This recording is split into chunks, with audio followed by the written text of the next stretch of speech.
Rekaman terbaru memperlihatkan momen operasi tempur kelompok selatan Rusia yang menggunakan drone serang untuk menghantam kekuatan hidup militer Ukraina.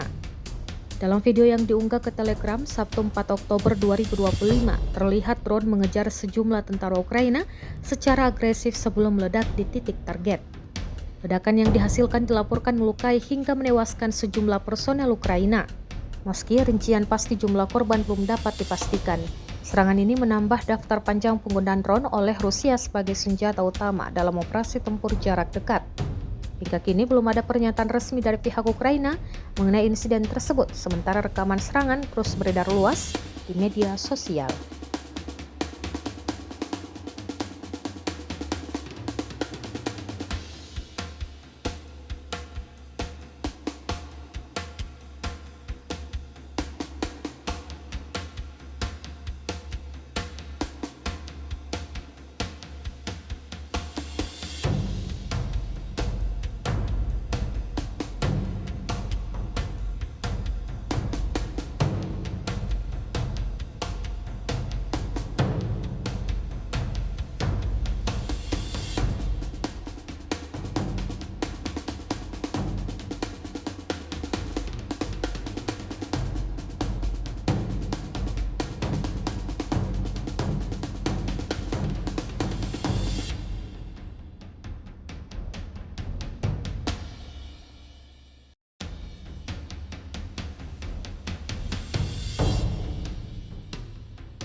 Download Tribun X sekarang, menghadirkan lokal menjadi Indonesia.